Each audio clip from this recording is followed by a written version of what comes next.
Hey guys, कैसे हैं आप लोग। Nokia T2000 wireless neckband detail review मैंने ऑलरेडी बना रखा है। आप लोगों को तो पता ही होगा, अगर नहीं पता है तो डिस्क्रिप्शन में लिंक है, जाके जरूर देखिएगा।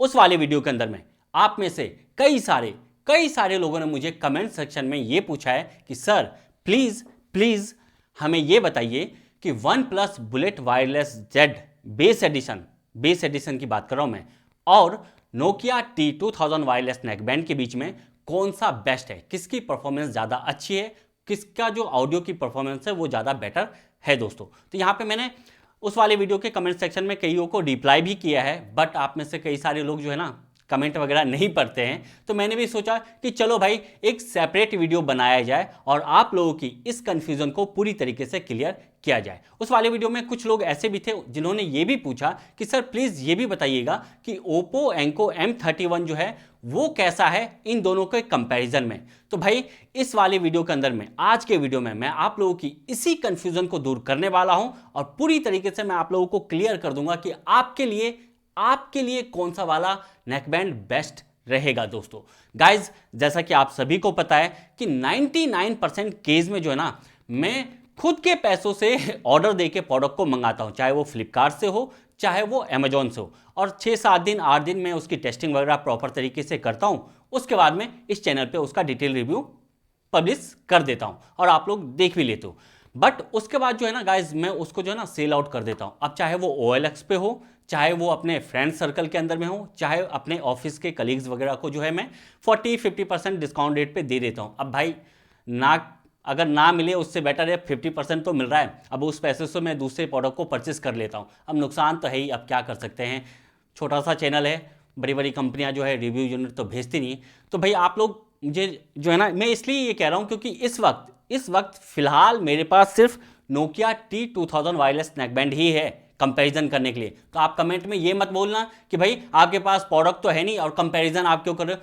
थम जाओ, बता रहा हूं मैं भाई, इसका ये मतलब नहीं कि इस वक्त नहीं है तो मुझे पता नहीं है। देखिए, मैंने bullet wireless Z bass edition को भी काफ़ी अच्छी तरीके से यूज किया है और Oppo Enco M31 को भी काफ़ी अच्छी तरीके से यूज किया है। अब मुझे एग्जैक्टली पता है कि आखिर उन दोनों की परफॉर्मेंस कैसी है, वो कैसा है, उसके बारे में अच्छी तरीके से पता है। तो मैं कंपैरिजन उसी हिसाब से आप लोगों को बताने वाला हूं दोस्तों। तो अगर आप वीडियो को लास्ट तक देखते हैं तो आपकी जो कंफ्यूजन है वो क्लियर हो जाने वाली। गाइज, यहां पे मैं 4 पॉइंट्स में आप लोगों को क्लियर कर देना चाहता हूं। पहला पॉइंट, अगर आप में से कोई सा भी जो बंदा है जो इस वक्त ये वीडियो देख रहा है, तो अगर आप बेस हेड हैं, आप प्योर बेस हेड है, आपको बेस पसंद है, साथ में अगर आपके पास में वन प्लस का स्मार्टफोन है, यानी कि आप वन प्लस के स्मार्टफोन को इस्तेमाल करते हैं और अगर आप बेस हेड है, तो मैं आपको सीधा सीधा एक ही बार में आपको बताना चाहूंगा कि आप ब्लाइंडली आंख बंद करके ना सीधा OnePlus bullet wireless Z bass edition वाला जो वर्जन है उस पर जाइएगा, उसको परचेस कर लीजिए। सबसे बेस्ट है इसमें, अगर इन तीनों में देखा जाए, अगर आपके पास वन प्लस का स्मार्टफोन है और तो तब बता रहा हूं, अगर आप बेस हेड है। ऐसा मैं इसलिए कह रहा हूं क्योंकि bullet wireless Z bass edition के कुछ ऐसे फीचर्स हैं जो सिर्फ वन प्लस स्मार्टफोन के साथ ही जो है कंपेटेबल है और वर्क करता है। जैसे कि वो लो लेटेंसी वाला गेमिंग मोड जो है वो वन प्लस के स्मार्टफोन के साथ ही जो है वर्क करता है। तो इसलिए अगर आपके पास वन प्लस का स्मार्टफोन है और अगर आप बेस हेड हैं, तब तो आप OnePlus bullet wireless Z bass edition पे ही जाइएगा दोस्तों। Okay, clear, clean. Okay, next second point, अगर आपके पास वन प्लस का स्मार्टफोन नहीं है, कोई सा भी एंड्रॉयड स्मार्टफोन है, बट आप फिर भी एक बेस हेड है, आपको बेस ज्यादा पसंद है, उस केस में, उस कंडीशन के अंदर में भी मैं आपको यही बोलूंगा कि आप OnePlus bullet wireless Z bass edition पे जाइएगा, या फिर उस पे नहीं जाएंगे तो उससे कम प्राइस पॉइंट पे ना मुझे ये बोट रॉकर्स 335 या फिर बोट रॉकर्स 225 प्रो या प्रो प्लस, उस पे भी जा सकते हैं। वो थोड़ा कम प्राइस पॉइंट पे आपको मिल जाएगा, उसमें काफी अच्छा बेस, थम्पी और बूमी बेस आपको सुनने को मिल जाता है, जैसा ज्यादातर केस में जो है ना इंडियन लोगों को ज़्यादातर बेस पसंद आता है वैसा। तो यहाँ पे अगर आपके पास एंड्रॉयड फ़ोन, कोई सा भी एंड्रॉयड फ़ोन है, बट आप अगर बेस हेड है, तो आप bullet wireless Z bass edition या फिर बोट की तरफ से जो आते हैं उस पर आप जाइएगा। ठीक है, वो भी clear, second point clear. Okay, अब आते हैं थर्ड पॉइंट पे।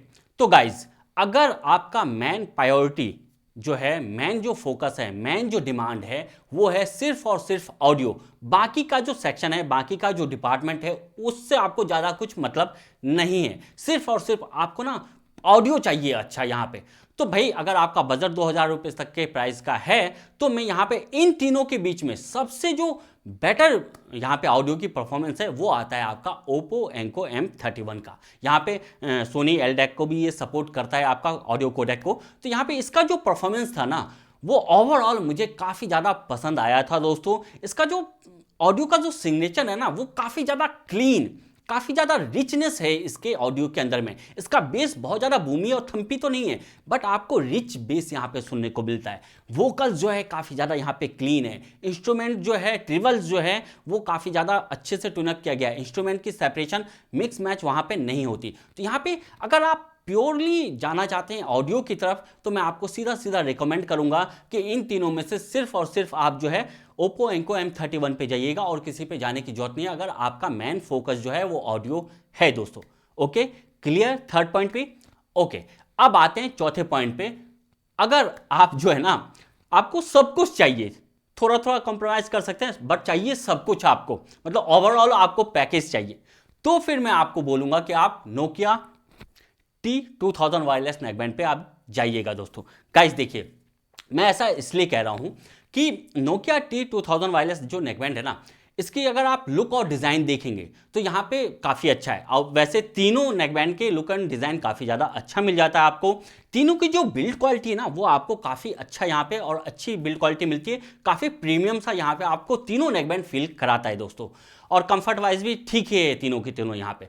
बट यहाँ पे जो मेजर डिफरेंस आता है वो आता है बैटरी डिपार्टमेंट के अंदर में। अब OnePlus bullet wireless Z bass edition और Nokia T2000 वायरलेस के अंदर में अगर ऑन पेपर बैटरी की परफॉर्मेंस देखेंगे ना, ऑन पेपर तो आपको ज़्यादा डिफरेंस देखेगा।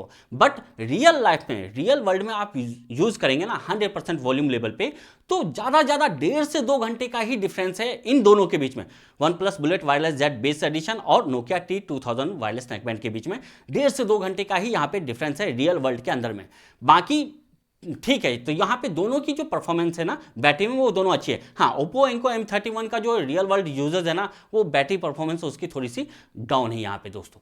दूसरा पॉइंट आते हैं इसके माइक्रोफोन की परफॉर्मेंस। तो यहाँ पे इन तीनों के बीच में जो है ना सबसे अच्छा जो माइक्रोफोन का परफॉर्मेंस रहा है वो मेरा रहा है Nokia T2000 के साथ ही दोस्तों, आउटडोर कंडीशन में भी और इंडोर कंडीशन में। तो यहाँ पे माइक्रोफोन वाइज जो है मुझे लगता है कि बेटर यहाँ पे आपको देता है T2000 के अंदर में। वहीं पे अगर बात करें वाटर सर्टिफिकेशन का तो आपको इसके अंदर में काफ़ी ठीक ठाक आपको मिल जाता है। वहीं पे गेमिंग की जो परफॉर्मेंस है देखिए तीनों में आपको डिले यहाँ पे सुनने को मिलता है, लेकिन वन प्लस वाले बुलेट वायरलेस Z बेस में आपके पास स्मार्टफोन होना चाहिए वन प्लस का, तो आप उसको इस्तेमाल ढंग से कर पाओगे, अदरवाइज नहीं उतना ही काम का है। बट इसके अंदर में जो है ना आप किसी भी एंड्रॉयड स्मार्टफोन के साथ में जो है यूज करेंगे ना तो आपको लेटेंसी सुनने को मिलेगा, डिले सुनने को मिलेगा, लेकिन बहुत ज़्यादा नहीं है, काफ़ी मामूली सा है, माइनर सा है। तो गेमिंग के लिए इसको जो है आप इस्तेमाल कर सकते हैं दोस्तों। वहीं पे ब्लूटूथ 5.1 का इस्तेमाल किया गया है दोस्तों। इसके अंदर में जो कनेक्टिविटी है वो काफ़ी ज़्यादा सॉलिड है, यहाँ पे स्टेबल कनेक्टिविटी आपको मिलती है। 5.1 यूज किया गया है तो पावर जो है ना वो काफ़ी हद तक ये बचाता भी है, सेव भी करता है, तो यहाँ पे ये काफ़ी अच्छा मिल जाता है। वहीं पे दोस्तों देखिए ऑडियो वाइज मैंने आपको बताया कि ना तो बहुत ज़्यादा बूमी बेस है इसका और ना ही बहुत ही ज़्यादा क्लीन और रिच आपको साउंड सिग्नेचर मिलता है। बट एक नॉर्मल, एक कैजुअल यूजर के हिसाब से देखा जाए तो इसका ऑडियो का परफॉर्मेंस आपको काफी हद तक सेटिस्फाई कर देगा। Oppo Enco M31 जैसा ऑडियो की परफॉर्मेंस नहीं है दोस्तों, मैं आपको पहले ही बता रहा हूं, उससे थोड़ा सा कम है यहाँ पे। वहीं पे bullet wireless Z bass edition जैसा बेस भी इसके अंदर में नहीं है, लेकिन ओवरऑल जो साउंड सिग्नेचर है ना वो काफी ज्यादा हद तक जो ना सेटिस्फैक्ट्री यहाँ पे आपको मिलता है। मुझे पसंद आया इसका ऑडियो का परफॉर्मेंस। तो यहाँ पे ओवरऑल जो पैकेज है ना वो मुझे लगता है कि Nokia T2000 का आपको अच्छा मिल जाता है। तो यहाँ पे सीधा सीधा कंफ्यूजन आपका मैंने इसलिए आपको दूर कर दिया कि अगर आप बेस हेड है तो उस पे जाइए वन प्लस पे, अगर आप सिर्फ ऑडियो पे फोकस करते हैं तो Oppo Enco M31 लीजिए, और अगर आप ओवरऑल चाहते हैं कि थोड़ा सा सब में थोड़ा हल्का सा कॉम्प्रोमाइज़ कर लेंगे बट चाहिए सारे फीचर्स हैं अपने को, तो फिर Nokia T2000 में आप चली जाइएगा दोस्तों। और यार मैं अब भी जो है ना इस वाले नेकबैंड को वैल्यू फॉर मनी नहीं मानता हूँ, अब भी नहीं मानता हूँ, क्योंकि मुझे अभी भी लगता है कि ये जो ना 200-300 रुपये ज़्यादा इसका ले रही है, 1700 या 1800 के प्राइस पॉइंट पे होता ना तो ये वैल्यू फॉर मनी होता। बट फिर भी आप अगर ब्रांड कॉन्शियस है तो नोकिया जैसा ब्रांड आपको मिल रहा है, और गाइज ओवरऑल जो परफॉर्मेंस है वो ठीक है, तो कोई इशू नहीं, 2000 तक के प्राइस पॉइंट पे आप जा सकते हैं। तो भाई यही था डिटेल, आपको कंफ्यूजन आपका उम्मीद करता हूं कि दूर किया हो। अगर अब भी दूर नहीं हुआ होगा तो भाई हाथ जुड़वा लो, मेरे से नहीं हो पाएगा मैं नहीं दूर कर सकता। ठीक है भाई, तो यही था। Thank you, take care and bye bye. और हाँ यार, सब्सक्राइब जरूर करना भाई, जरूरी है, हाँ जरूरी है, सब्सक्राइब करके सपोर्ट जरूर कीजिए। Bye bye.